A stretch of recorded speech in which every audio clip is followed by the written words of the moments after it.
Join us and unwind with a good book. Welcome to Relaxing Reads. Hi, it's Deb in Halifax. Hi, it's Simone in Vancouver. Hey, it's Tanya in Edmonton. In this episode, we're so excited to welcome Roz Nay, the author of The Offing. Hi, Roz. Hi, Simone. Hi, Deb. So, Roz, Deb is in Halifax. I'm in Vancouver. And now we've got Tanya here in Edmonton. Roz, where are you joining us from? I live in Nelson. I've just started a new job and I am in a little tiny office on my lunch break. Thank you for joining us. We're glad we can have your time. I will have Deb lead us off, and we've just got some questions for you after we all enjoyed The Offing. So, yeah, Deb, why don't you lead us in? Well, Roz, we are so happy that you are with us. And this is really just a one-sitting, page-turning binge book, a great thriller that really surprised all of us when we had discussed it earlier with how it ended. So we need to know where it all came from, where was the idea, when did it come to you, and where was that spark moment that kicked it all off for you? Yeah, well, I think what I would say with this book and with a couple of thrillers that I've written, I spent my 20s prioritizing adventure above all else. And so what I did was harebrained, super dangerous things that I would hate for my own daughter to do, but that now, with the hindsight of 20 years plus since then, I can look back at all those adventures I had in these really amazing, perfect setups. And what I really am doing is retelling a story that I've lived, but I just turn it so everything that could have gone wrong really did go wrong. So when I was in my 20s, I cruised on the very boat that's in the book. I jumped on. I know, it's crazy. I jumped on a boat with a dad and a daughter and a cat and another backpacker I'd never met before. And I had no phone, no contact with anybody. And because I believed I was immortal or something, I just went up and did the exact journey, except that in my version of it, everything was fine. I was about to say, I was like, where is this going? You have experienced this, but wow. I think, and it's probably like you said, you were in your 20s. When we're in our 20s, we don't think we do, right? And as we get older, we get so anxious. But you being on that experience and that not actually happening. So where did all the ideas come from what we got to read? A lot of it's very close. Like, there's a chapter where they're all night swimming. They're night swimming off the back of the boat. That's pretty close to, and like the things that, other boats pulling up and you're not quite sure who's on them and what's in the water, and all of that's real. And this, I probably can say this because it's probably fairly safe to, but the skipper that I was on the boat with was a little bit odd.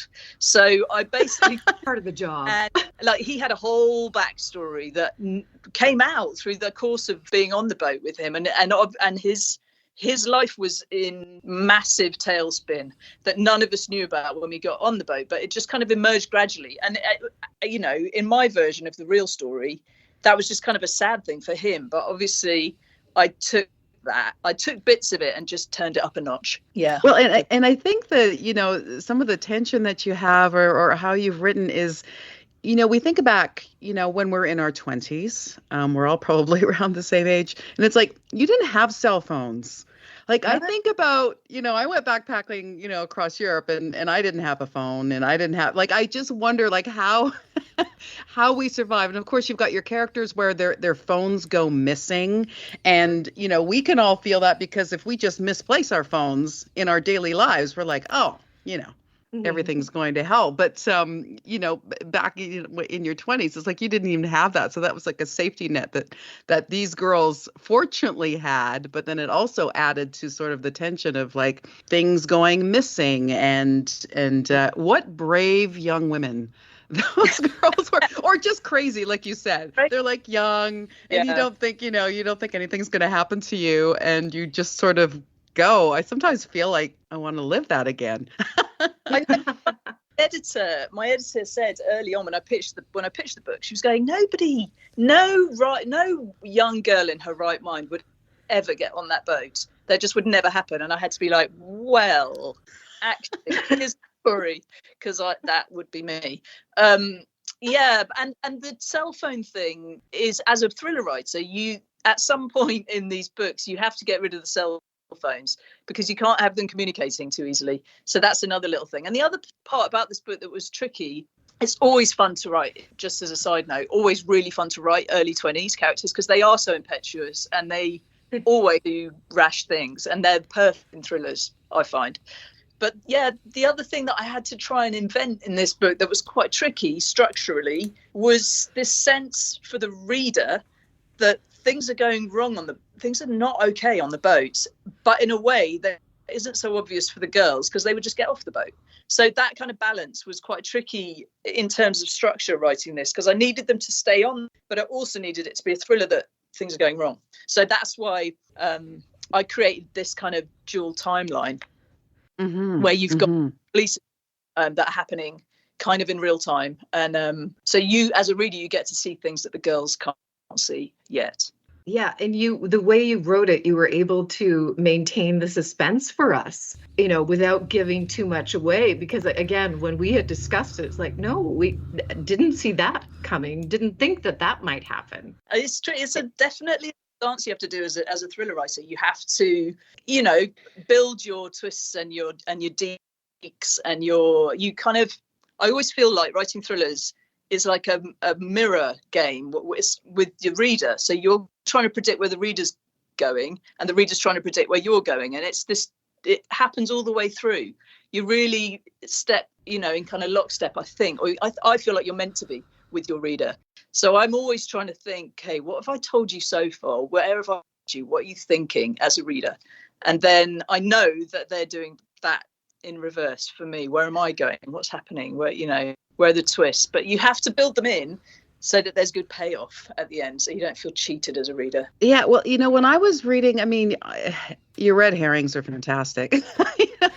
I've got a cat playing in the background, so if you hear a little pop, I don't know what she's doing. I love that you have a cat in the book. But I just loved, there was so many, obviously with thrillers, you're always trying to figure out, like, who did it, like, for real, and you take us down these paths, and it's like, it's got to be that person. Then all of a sudden you find out, no, it's not that person. And then you start going through the cast. And I actually, like, very early on, and I feel bad saying this, I was like, Thatcher Kane, like, is he a bad guy or is Ivy just so messed up that she's just, kind of taking on us on giving in her words what she thought was happening, but it wasn't really happening. So I kind of went down that road a little bit, and then I felt awful because what an awful character. My goodness. Yes. So I was just like, oh, Tanya, you should have got that one. But yeah, I just love how you just sort of took us on these rides and we really believed, that, what was going to happen. Like, it's definitely this person. And then you get more information and it just builds and builds and builds. It's such fun to read. I couldn't put it down. Yeah, it's tricky. It's a tricky business writing thrillers because the readers are very clever. And also, if you've got a thriller reader, it's likely that they've already read 20 thrillers this year. So, and they are following a formula. So you have to try and write a good one that keeps people on their toes and keeps them invested and tricks them. It's difficult. And there was a lot of, you did such a great job with that, with the two female leads, then the father, the daughter, the chef, Thatcher, all of these. Was there a certain character that you really enjoyed writing for in this book? I actually, in this book, really loved Christopher, the skipper character, because there's so much going on for him. And I knew all of it. And it was just such a slow kind of release of what his world's really like. So, and I felt like, without wanting to give it all away, I just felt like there was quite a lot of depth to him, I felt, Christopher. And he's so strange because of all of this, that on the surface, he appears one way, and then, there's so much more below the surface. Yeah, I did like I guess he's like, the skipper or the captain of a vessel is like a bartender where they get all these stories. Everybody's always sharing and dumping whatever's going on in their life. And they probably do it for the captain of a boat as well, especially with a smaller vessel. And they just keep piling it up and adding to whatever's going on in their life too. Yeah, that's right. And I think that you've got to have characters in a book like this, where it's a journey narrative. You have to have characters that are on the run. You have to.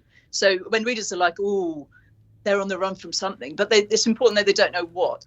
And that was the key with Christopher. I felt like, yeah, he's got a few things that he's escaping, but what exactly are they?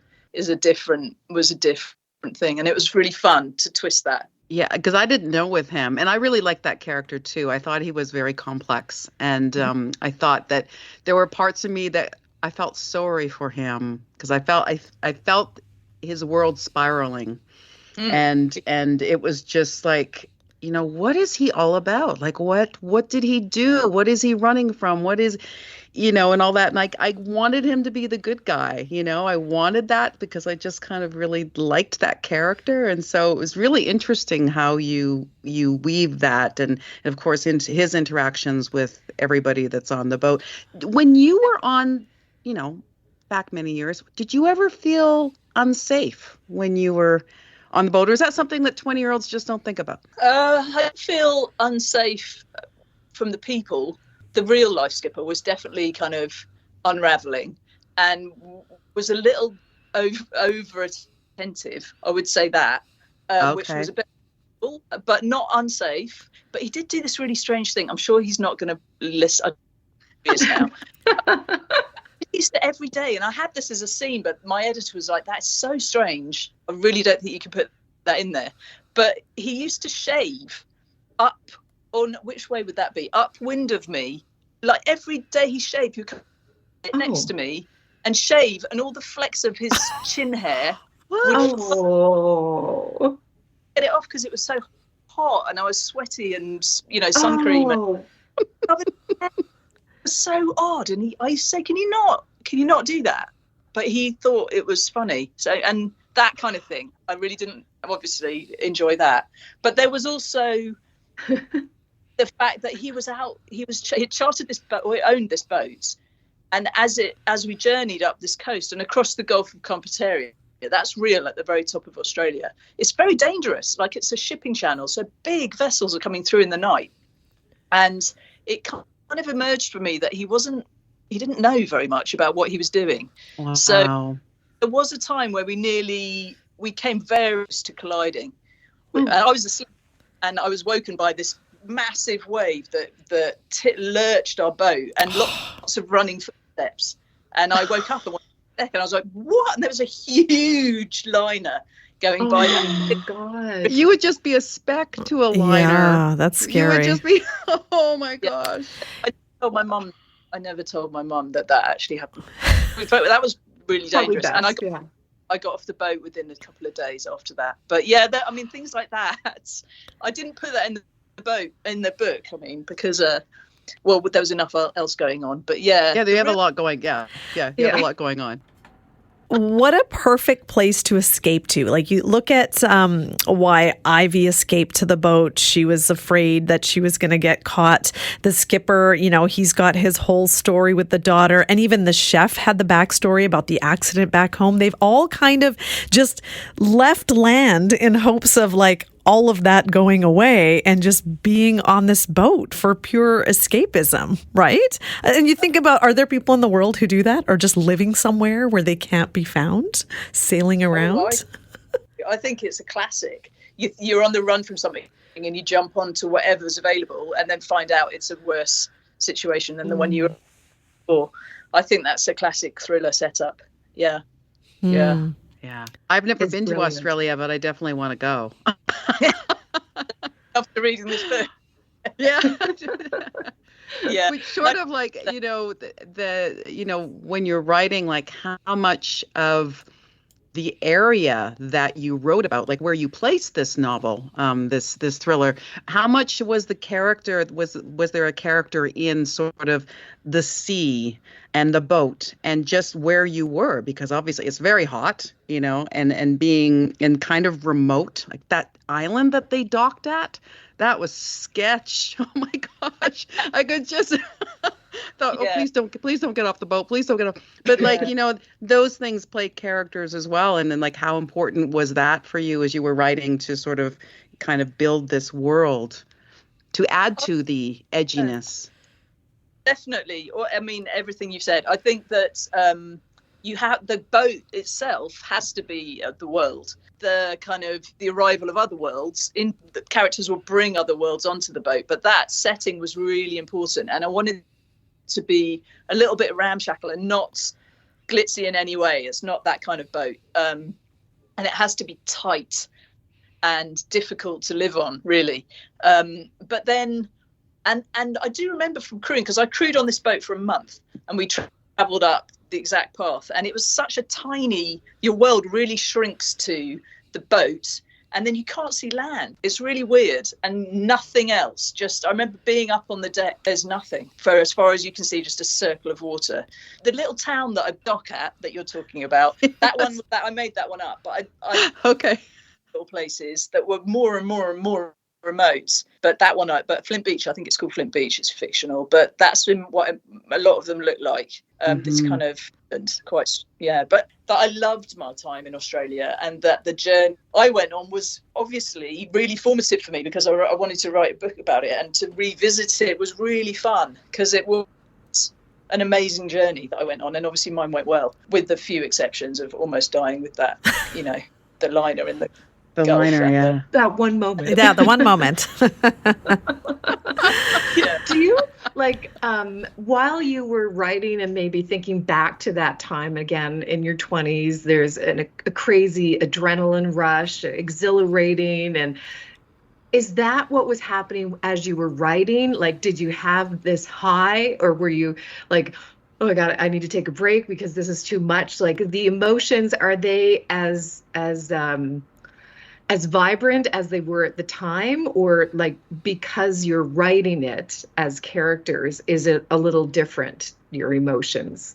I think it's really, for me, I've written 2 travel thrillers based on the adventures I had in my 20s. And so with The Hunted was the one before, and then now with The Offing. Both of them actually were really nostalgic to write, and really enjoyable to go back to that time in my life. Felt free, actually, to be back 25-year-old body and mind a little bit. And it wasn't, and because it's characters and because I'm creating the plot, none of this is real. I take detail real and then just kind of switch them a bit, or kind of develop them into uncomfortable a bit. But none of that is worrying for me. It doesn't make me think, I don't feel like I need a breather from it. If anything, I love being back in that, and I loved writing The Offing, and I loved writing The Hunted as well. So it was fun. It was almost like getting out an archived section of photographs that you've stored, because it was so amazing and colourful, and the prime of your life, and spending 8 months back there again. It's really fun. The next thriller I'm working on isn't a travel thriller, and I'm actually working on a book that's not even a thriller. I don't know if I'm allowed to talk about it, but anyway, that's kind of just what I'm between doing. us. Just between us. Well, would you, if given the opportunity now to just jump on a random boat and go with people you don't know, would you do it? No. Oh, not even us? Wow. We've had a chat. We'll probably be all right. Daughter is now, I have a 16-year-old daughter. Oh. And if she's, Mom, I'm going travelling next year once I've graduated, and I'm off to Australia. I'm going to crew on a boat, and I'm not taking a phone, and you won't hear from me for a month. I definitely wouldn't go with it. Yeah. I feel like that's just it. Like we were so not heavily monitored by our parents, just that generation, that now it's like almost a bit of that helicopter parenting, tracking our children. Where are they? Where, and I was thinking back to all the places that I was, and my parents had no idea where I was. Exactly. I'm thinking, right, we're just going to have to come with you for my daughter. I'm just going to have to come. Yeah. You seem like a pretty cool mom. I don't think she'd be, I'd have you along for sure. Well, we look forward to your next project. So is there a release date that we can kind of keep our eyes out for? Are you still in the writing process? I mean, there has been no official announcement of the deal I have signed. So I'm waiting to be able to mention that properly. I'm not sure I'm allowed to, but I can tell you I have signed a deal for a series, and it's not a thriller. I can tell you that. And the first book in the series is due to be out in kind of spring of next year. So it's quite soon. So it's all written, and I'm kind of late in the editing stages. So we're getting, it's moving along. And I don't know when the announcement will be, but I'm writing under my name. So it'll be announced shortly, I think. Okay. Yeah. Exciting. We'll just have to follow you on social. Yes. And just wait for that. Before you go, if this was going to be turned into a movie or a series, who are you casting in these roles? Funny you would ask, because that's enough I'm not allowed to make. But there have been discussions around optioning, but I don't really think I'm allowed to talk about it. Mm-hmm. But however, I'll ask that question. I think her name is Daisy Edgar Jones. I would cast her as Ivy, and I also said Zendaya for Regan. Yeah. I don't know if you watched season 1 of White Lotus, The Concierge. His name's Murray Bartlett, the actor who played Australian as well, and I cast him as Christopher. Oh, interesting. Oh, yeah, he'd be good. That's good casting right there. Oh, yeah. Very much. We were talking about wondering if we'd be able to see these characters again, but I guess with your next series, it's not the same characters that will be part of it. No. And I've written another thriller, which is nothing to do with this one. So, yeah, they all seem bones. And the next one is I haven't quite got to the end of it yet, but it's not it's not a travel thriller particularly. Okay. They just exist for one book, and then I kind of send them away into the stratosphere and begin again. Yeah. Out in the water, out in the ocean. Right. Well, we're going to have to go back and read The Hunted. I'm eager to read that now. No kidding. You have a lot going on. Do you find the ideas for these new projects just come to you and you can just write, or is it difficult?